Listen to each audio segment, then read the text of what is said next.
The school don't have it.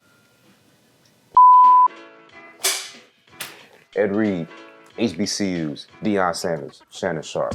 Let's get right into it. Ed Reed, he was going to be the coach of an HBCU football team. He was driving around, he was cleaning out trash, he was putting them on blast for having buildings that was full of trash, practice fields that was tore up, football players, track stars, all that, practicing on unlevel fields. He was upset with the university. And the reason I'm not pointing out the name of the university because it doesn't matter, it's very known of, if they're not like a big HBCU, then they're not really getting that treatment. I see both sides of this. And then Shannon Sharpe, Deion Sanders reached out to Ed Reed. Shannon Sharpe addressed it on Undisputed with Skip, stated like, I'm with him. I'm with Ed Reed on this. I just believe he should have went about it differently. And that part I agree with. Ed Reed didn't really like that. There's some back and forth in DMs. Shannon Sharpe was like, look, bro, I love you. I just reached out. I wanted to make sure that you're good. I'm with you. Ed Reed kept going back with him. And then Shannon Sharpe was like, you know what? I'm gonna leave it here. And then Ed Reed added more to it to call out Shannon Sharpe through social media. So I wanted to bring this to you, Uncle Happy, on this point. There's multiple avenues to talk about when it comes to a way to address a situation business-wise, because as my vice chancellor told me at A&T, this is a business at the end of the day. Passion or not, there's a way to address issues in business. And also, lastly, a way to address each other as, you talking about professionals, black professionals,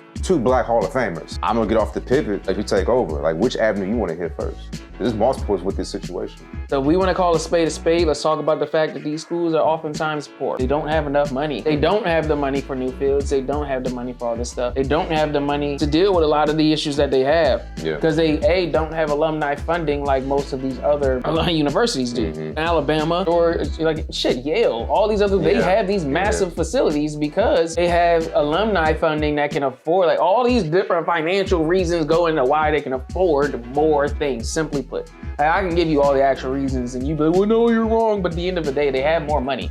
That's it. Like, that's the black and white answer. They have more money at that place in there. That's why the HBCU looks bad. But at the same time, that is not an excuse for piss poor business. If you have a smaller program, it just means you need to have good business in a smaller, more macro way. If you can only do $100,000 of revenue, that doesn't mean try to be $1 million revenue place badly. It means be a very good $100,000 revenue place. Then hopefully you can become $1 million place. You become a $100,000 place because people will start associating this with progress, success, and winning. But you'd get that if you were one of the nicer programs that were doing some of these things to foster some of this. It's 6 one way, half dozen the other. All of it boils down to them not having enough money for none of it. And at the end of the day, like when he was talking, I was like, well, shoot, to work at an HBCU, it legit has to come with passion. Like, you actively want to do these things for these students. Because you ain't getting paid much. Because at the university, when we were at the same university up in Cincinnati, it's just like a different ball game. Pretty much what I'm getting at is that when I went to A&T, it was like very personal. From the professors to the financial aid office, scholarships. I know the vice chancellor at a Big Ten school, you lucky if they don't recognize you as a number. Real lucky. You gotta work. And as a person that excelled in that environment, I had to really go above and beyond the average person. Like, I was the president of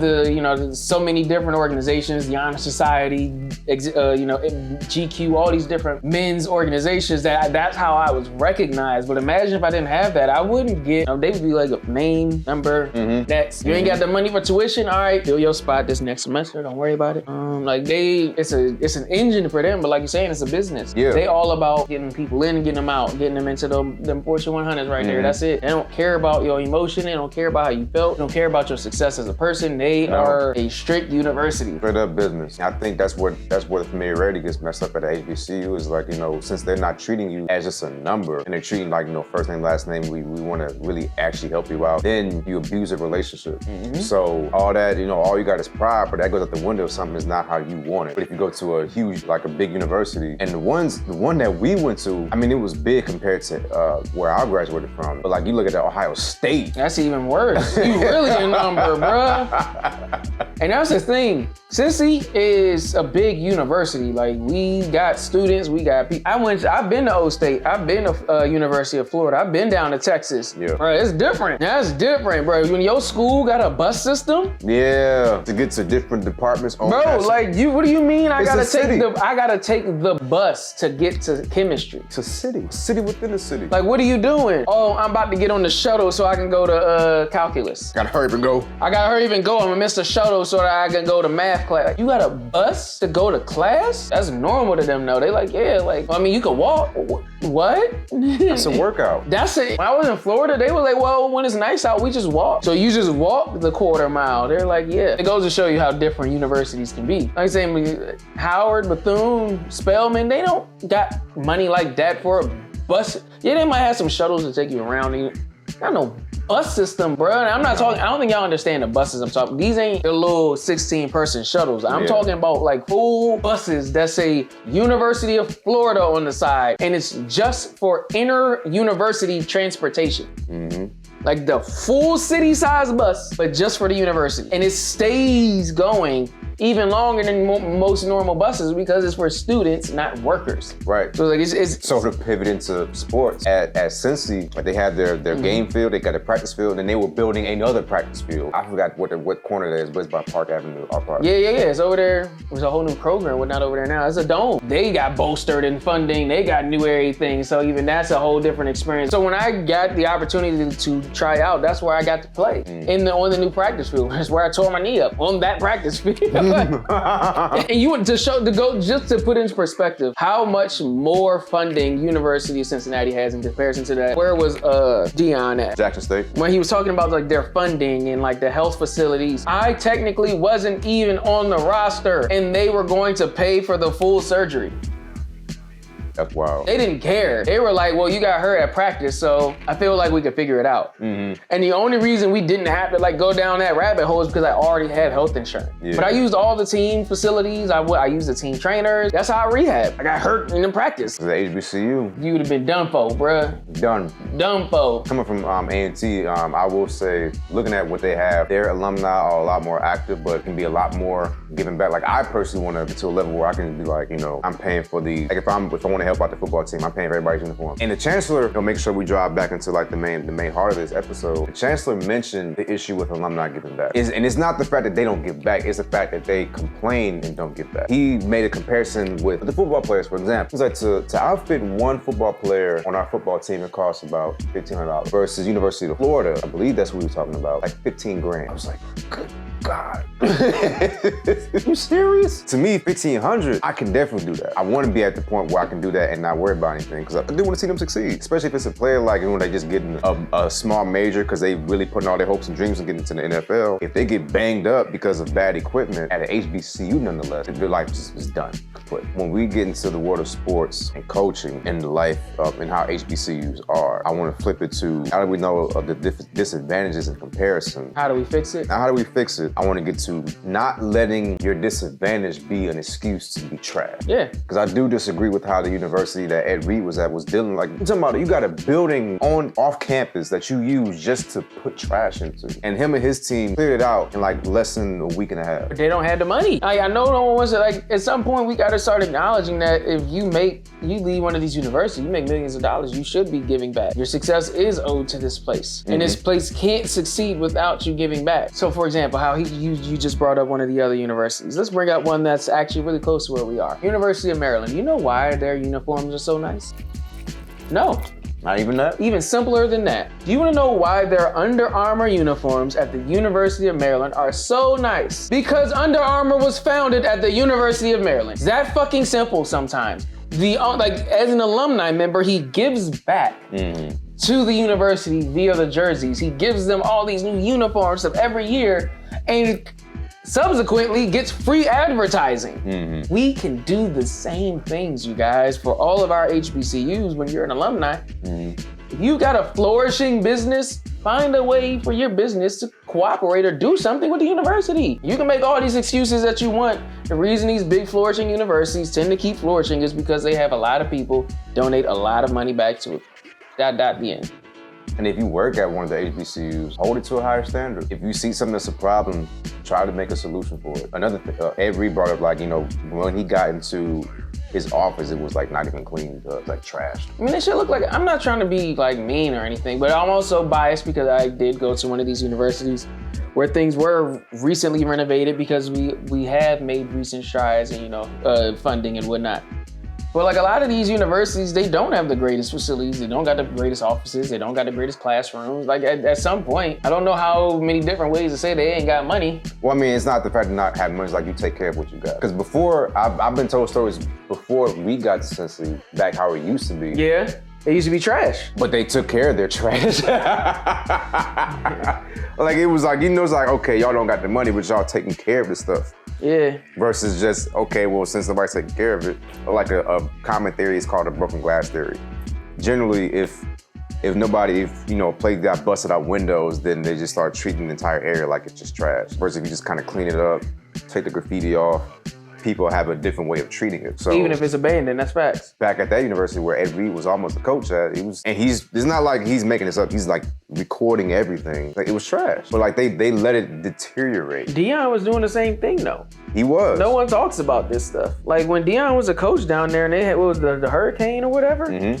He was paying out of pocket for his players to have like water and whatnot. When they had the water issue, he was doing that, not the school. And that's what I mean. The school don't have it. It's not there. You fishing, ain't no fish in the pond. It's not there. You trying to squeeze water from a rock. They don't have it. So how long do we keep looking at these multi-million-dollar players that are all around us in all of these other leagues and start asking, when are you gonna pay for some of the stuff at these facilities? When are you gonna come be a coach? When are you gonna, because we gave you all of this money as our premier player. And to tangent off of that into another point that was mentioned earlier, when you are looking to work at an HBCU or just in a university, but we're gonna be sticking to the HBCUs for now, social media has really messed up how business is done. Don't trash the place before you actually sign on. Have those inner workings with the proper authorities within there. It's going to be ugly, but that's what we do generally in our careers. Like at work, when I have issues, I have already synced up relationships. I've already produced a lot where they can't deny me. Because if you let me go after a conversation, it's going to be ugly with you and whoever else. It's like, you did what with Gun Caliber? You cut him. The guy that's the reason why. The guy we need. The guy we need. Thanks. Like what Deion says, it's like undefeated. All 3 seasons practically undefeated. That's the guy you cut. Thanks. That's who you cut after y'all had a conversation about, we could have did something about this. Establish that rapport, establish those relationships, put in the work. Deion said, to your point, he was out there cutting the grass when the facilities wouldn't do it. Or like by himself though. By himself. He out there just, he's complaining while he's cutting the grass. And he on that jump like Rakumba. In real life, that's what's happening. He's doing it by himself. So when do we call a spade a spade? Yeah. They don't have the money.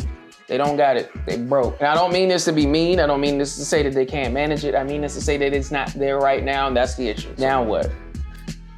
Check out the other video link to here on the now what part. With Ed Reed, I agree with some of this is what Shannon Sharpe comes into play. Where he was like, I feel your passion. You love these kids. I just wish you didn't lay out everything on social media, especially before your John Hancock signature was on the contract. Because I'm pretty sure they was definitely gonna sign, straight up.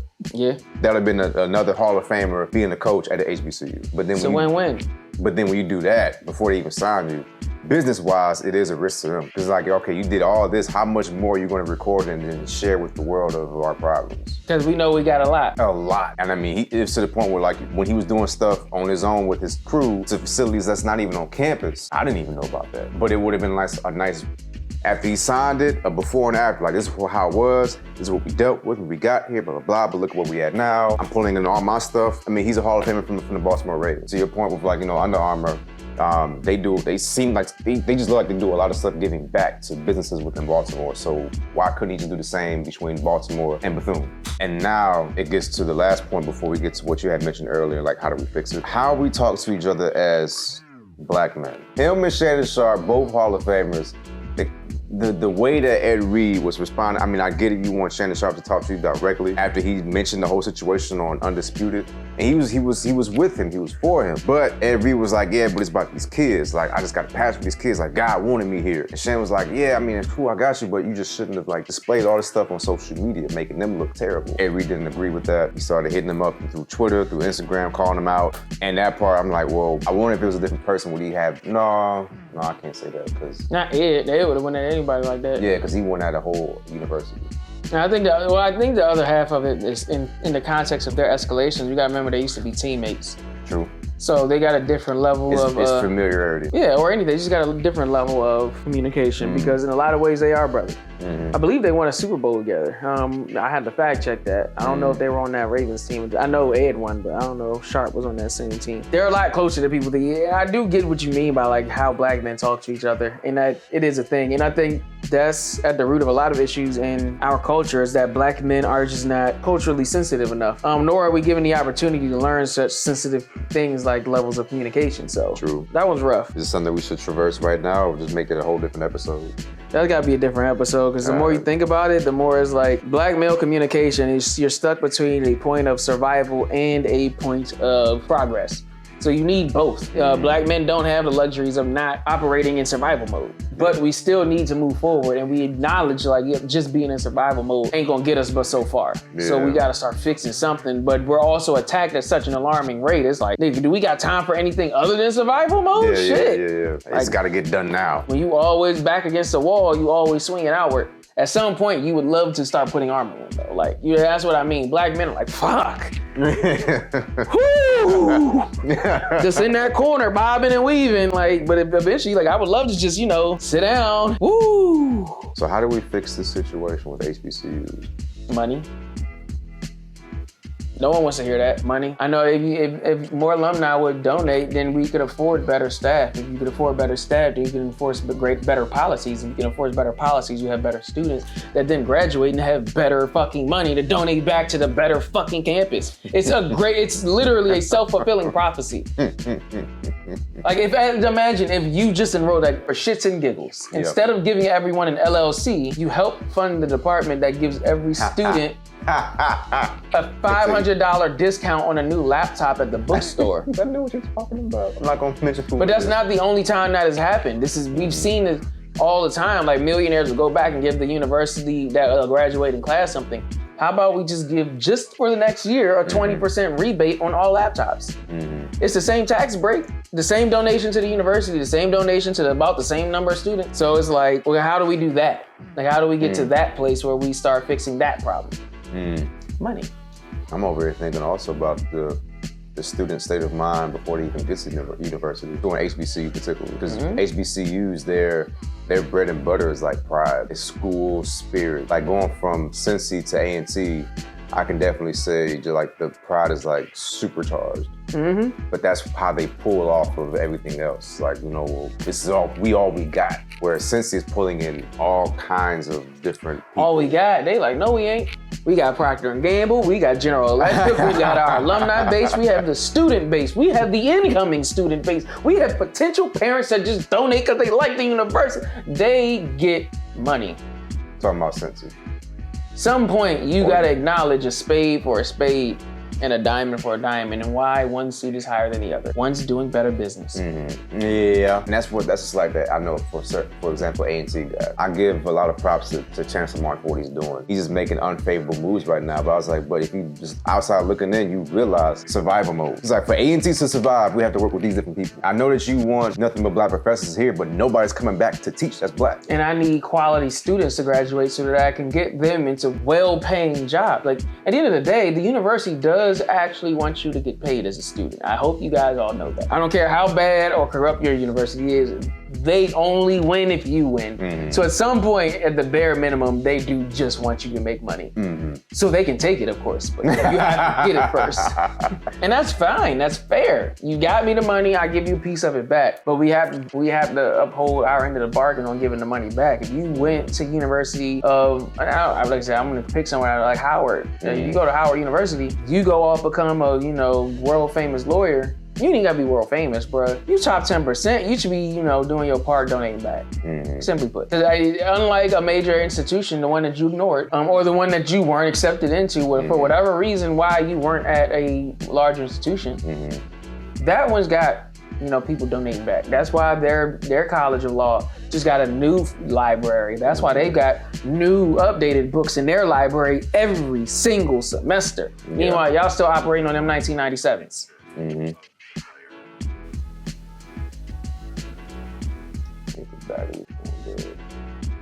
Even the battery know what's up. Well, shoot, you got anything else to bring up on the subject? Not at all, actually. All right, cool. Well, go ahead and drop some comments on how we should go about fixing that problem. Because I definitely do agree with Hefe about it's money. How we should go about attaining that money. Grants. Illegally, rob the bank. Whoa, I don't. Because the camera doesn't support that message.